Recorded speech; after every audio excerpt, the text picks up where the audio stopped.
Sinabi ni Yahweh, ngunit ikaw, Bethlehem Ephrata, bagamat pinakamaliit ka sa mga angka ng Hulya, ay magmumula sa iyong angka ng isang mamumuno sa Israel. Ang kanyang pinagmulan ay buhat pa nung unang panahon pa. Kaya nga, ang bayan ni Yahweh ibibigay niya sa kamay ng mga kaaway, hanggang sa isilang ang babaeng sanggol na namumuno. Pagkatapos, ang mga Israelitang binihag ng ibang bansa ay kanyang ibabalik sa kanilang mga kababayan. Tayo pong lahat ay tumayo at awitin po natin ang Come to Almighty King.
Aming Ama, dakilang Diyos, salamat po o Diyos sa pagkakataon na to na kami po ay iyong tinipon sa ganitong pagkakataon.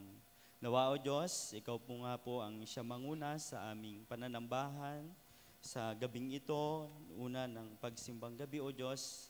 Ito ay isang pasasalamat namin o Diyos dahil sa iyong pag-iingat mo sa amin at pagpapala at pagmamahal mo sa amin. Nawa o Diyos, sa gabing ito, ikaw nga po ang siyang maranasan ng bawat isa at ikaw siyang maitaas at siyang maikadakila sa pagkakataon na to. Samahan mo po kami, lalong higit yung aming magmimisahe ngayong gabi, loobin mo po siya o Diyos ng iyong karunungan at maging pagpapala ito sa bawat tatanggap ng iyong mga anak. At ganoon din o Diyos sa mga kasama po namin sa online. Nawa o Diyos, ikaw nga po ang siyang manguna sa pagkakataon na ito. Maraming salamat. Ito pong aming panalangin sa pangalan ni Jesus. Amen.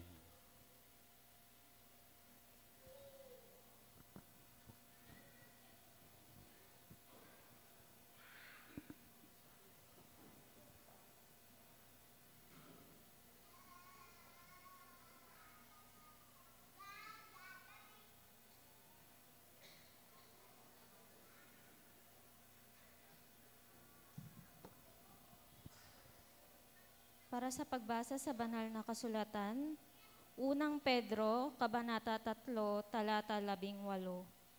Dahil si Kristo man ay minsang nagdusa dahil sa kasalanan, ang matuwid para sa mga hindi matuwid upang madala niya tayo sa Diyos. Pinatay siya sa laman, ngunit binuhay siya sa pamamagitan ng Espiritu.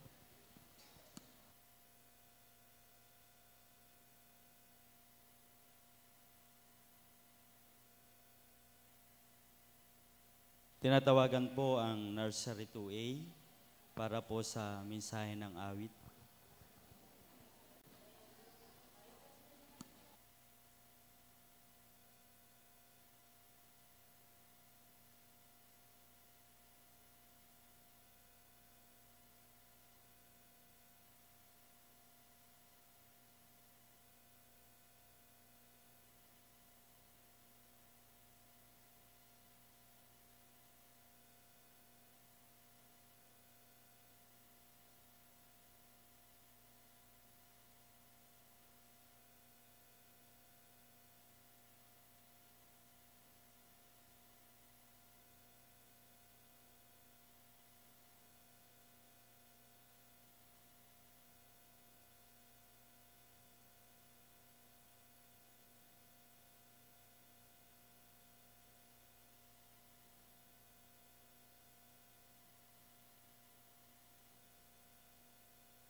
Magandang gabi po sa ating lahat.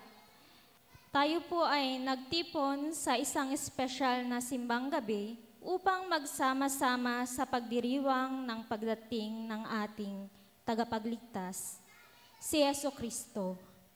Sa mga sandaling ito, ating ipagdiwang ang hindi matatawarang pagmamahal ng Diyos sa atin sa pamamagitan ng Kanyang anak. Bago tayo magsimula sa ating pagdiriwang ng Pasko, nais kong magbigay pansin sa isang napakahalagang mensahe mula sa unang Pedro, Kabanata 3, talata 18, na nagsabi, "Dahil si Kristo man ay minsang nagdusa dahil sa kasalanan, ang matuwid para sa mga hindi matuwid, upang madala niya tayo sa Diyos. Pinatay siya sa laman, ngunit binuhay siya sa pamamagitan ng Espiritu." Ang talatang ito ay nagsasaad ng dakilang layunin at sakripisyo ng ating Panginoong Hesus. Ngayong gabi, sama-sama nating pagnilayan ang dakilang pagkatawag ni Kristo sa atin. Ang kanyang tawag sa kaligtasan, pagkakasundo at bagong buhay.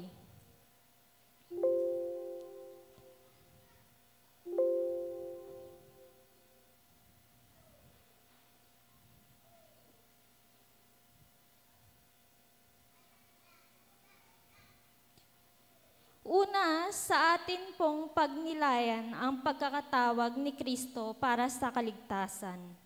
Ang talata ay nagsasabi, "Dahil si Kristo man ay minsang nagdusa dahil sa kasalanan, ang matuwid para sa mga hindi matuwid." Si Kristo ay walang kasalanan, ngunit siya ay namatay para sa ating mga kasalanan. Hindi siya kailanman nagkasala, ngunit siya ay nagpasya na magdala ng sakripisyo para sa ating lahat, mga makasalanan. Sa madaling salita, ang matuwid na nagbigay ng kanyang buhay para sa mga hindi matuwid.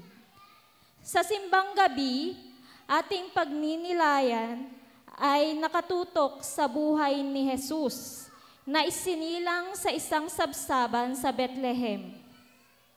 Ang kanyang pagsilang ay hindi lamang isang simpleng pagdiriwang, kundi isang tanda ng dakilang plano ng Diyos para sa ating kaligtasan. Si Jesus ay dumating hindi para maghari bilang isang makapangyarihang pinuno, kundi bilang isang simpleng bata na magdadala ng liwanag at kaligtasan sa ating kadiliman. Ang kanyang kamatayan sa krus ay nagpapakita ng pinakamataas na sakripisyo na ginawa upang tayo'y matubos mula sa ating mga kasalanan.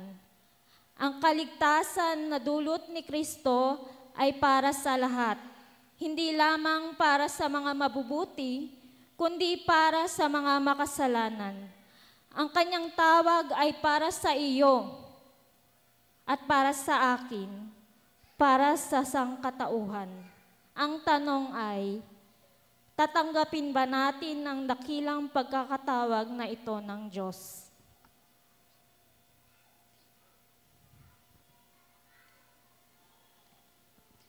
Pangalawa, si Kristo ay namatay upang tayo ay madala sa Diyos. Sabi sa talata, upang madala niya tayo sa Diyos, dahil sa kasalanan, tayo ay nagkaroon ng agwat sa Diyos. Ang ating mga kasalanan ang naging hadlang upang makalapit tayo sa Kanya. Ngunit sa pamamagitan ng kamatayan ni Kristo, inilis niya ang hadlang na iyon. Inialay niya ang Kanyang buhay upang tayo ay magkaroon ng direktang relasyon sa Diyos, na puno ng pag-ibig at pagpapatawad. Ngayong gabi, tayo ay tinatawagan upang mas lumalim ang ating ugnayan sa Diyos. Hindi na tayo mga dayuhan o malalayong nilalang sa harap ng Diyos. Tayo ay tinawag bilang mga anak ng Diyos. Si Jesus ang nagbukas ng pintuan ng langit at ng kanyang presensya para sa atin. Habang tayo ay nagdiriwang ng Pasko, hindi lamang tayo magdiwang ng mga material na bagay. Ang Pasko ay isang paalala na tayo ay may Diyos na nagmamahal sa atin at tinawag tayong magbalik loob sa Kanya. Sa bawat misa ng simbang gabi, tayo ay tinatawagan upang magbalik loob at magpasalamat sa ating tagapagligtas. Siya ang nagdala sa atin sa Diyos at sa Kanyang buhay. Natutunan natin kung paano mamuhay ayon sa kalooban ng Diyos. Pangatlo, ang pagkakatawag ni Kristo ay nagbibigay ng bagong buhay. Sabi sa talata, pinatay siya sa laman, ngunit binuhay siya sa pamamagitan ng Espiritu. Si Jesus ay hindi lamang namatay para sa ating mga kasalanan, kundi binuhay din siya ng Diyos mula sa mga patay sa pamamagitan ng Espiritu. Ang kanyang muling pagkabuhay ay nagpapakita ng tagumpay sa kasalanan at kamatayan. Ito ang dakilang tanda na ang buhay na iniaalok ng Diyos ay higit pa sa buhay na tinatamasa natin ngayon. Ito ay buhay na walang hanggan. Tayo ay inaanyayahan hindi lamang na magsaya sa pagsilang ni Kristo, kundi upang magbagong buhay. Ang bagong buhay na ito ay hindi lamang isang buhay na hindi na uurong, kundi isang buhay na puno ng pag-ibig, pag-asa, at kasiyahan na nagmumula sa Diyos. Si Kristo sa pamamagitan ng Kanyang Espiritu ay patuloy na nagbibigay ng buhay sa atin. Kung si Kristo ay nabuhay mula sa mga patay, tayo rin ay tinawag upang mamuhay ng may bagong kalakasan, upang maglingkod sa Diyos at sa ating kapwa. Mga kapatid, hindi lamang ito isang panahon ng kasiyahan at pamimigay ng mga handog. Ito ay isang paanyaya na tanggapin ang dakilang pagkakatawag ni Kristo na nagdala sa atin sa Diyos at nagbigay ng bagong buhay. Si Kristo ay dumating upang tayo'y magtagumpay sa kasalanan, magkasundo sa Diyos, at magsimula ng buhay na puno ng pag-ibig at pag-asa. Sa bawat misa ng simbang gabi, tayo ay tinatawagan upang magsisi at magpasalamat. Tanggapin natin ang pag-ibig na ipinakita ni Kristo sa krus sa ating mga pamilya, komunidad at buhay. Ipakita natin ang pag-ibig ni Kristo sa bawat isa. Siya ay tinawag tayo upang magdala sa Diyos, magbigay ng bagong buhay, at magsimula ng bagong kabanata ng pananampalataya at serbisyo sa Kanya. Ang tunay na diwa ng Pasko ay hindi sa mga regalo at selebrasyon, kundi sa pag-aalay ng ating buhay kay Kristo, ang tunay na liwanag ng mundo. Tanggapin natin ang dakilang pagkakatawag ni Kristo.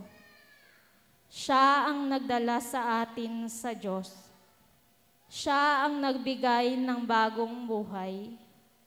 Siya ang tunay na dahilan ng ating kasiyahan at pag-asa. Amen.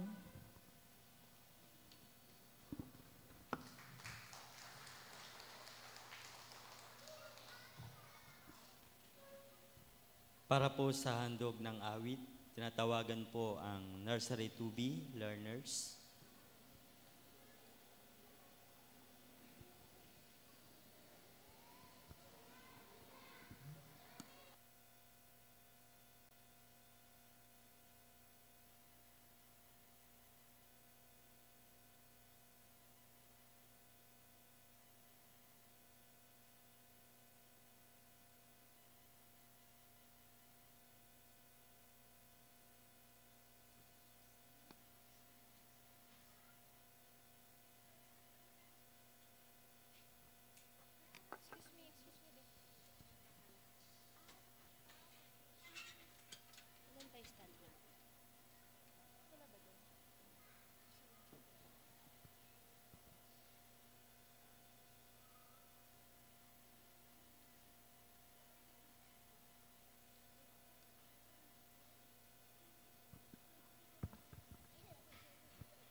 Dako na po tayo sa pagkakaloob.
Aming Ama, aming Diyos, kami po ay lubos na nagpapasalamat sa pagpapala at pag-iingat mo po sa bawat isa sa amin.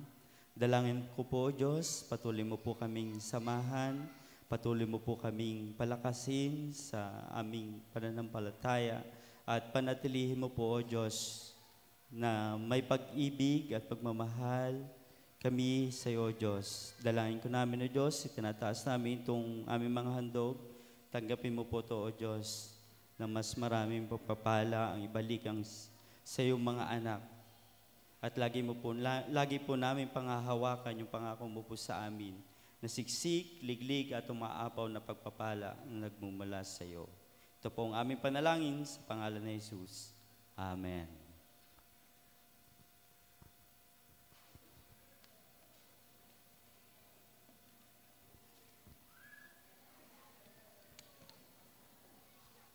Para po sa pangwakas na awit, awitin po natin ang O Come All You Faithful.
tayo manalangin.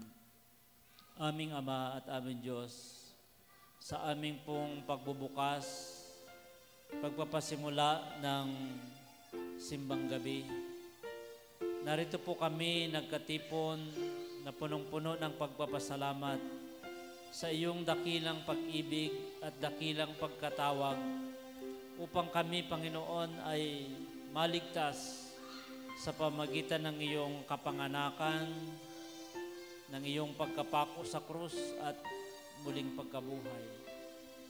Narinig po namin ang mensahe na dahil sa iyo, nagkaroon po kami ng pagkaligtas, nagkaroon po kami ng bagong buhay. Dahil sinunod mo po ang tawag na ikaw ay magkatawang tao upang kaming lahat ay iligtas. Salamat po sa iyong anak na ginamit. Patuloy naming pinapanalangin ang aming kapatid na si Rondel Jan Lumidaw. Continue to bless her, O God. Walain po siya sa lahat ng bagay. Bigyan ng patuloy na karunungan upang gamitin mo po siya na magpahayag ng iyo pong mabuting balita. Panginoon, nagpapasalamat po kami sa aming nursery learners. Thank you for their talents offered to you. We ask, dear God, to bless them more. Pagpalain niyo po at linangin ang kanilang mga talento. Patuloy niyo po silang bigyan ng talino upang makapag-aral po sila. At dalangin po namin ang kanila pong bawat pamilya, ang kanilang mga magulang. Dalangin namin na sa pamagitan ng pagsasama-sama na katulad nito, tunay nga po na maranasan po nila ang iyo pong pag-ibig at ang iyo pong pagpapala. Sama-sama kami, O Diyos, na tanggapin ang dakilang pagkatawag na kami man dapat naming gampanan ang pagiging mabuting anak sa isang ama na nagmamahal, sa isang ama na nasa langit na nakakakita ng aming kalagayan. Father God, I am praying for the silent prayers of my brothers and sisters. Sa iyo ko po sila pinagkakatiwala. Sapagkat alam namin na sa trono ng iyong biyaya, tatanggapin namin ang lubos-lubos mong pagpapala. Ito po ang aming mga samo, pasasalamat, pagsamba at panalangin sa matamis na at makapangyarang pangalan ng aming Panginoong Kristo. Amen. Mga kapatid, tanggapin natin ngayon ang hindi kumukupas na pag-ibig ng Diyos. Maranasan din natin ang kanyang lubos na kapangyarihan. Sumaatin ang lahat ng kanyang pangako, kalakip ng masaganang pagpapala para sa ating lahat. Tanggapin natin lahat ito ngayon at magpasawalang hanggan sa pangalan ng Ama, ng Anak at ng Banal na Espiritu. Amen.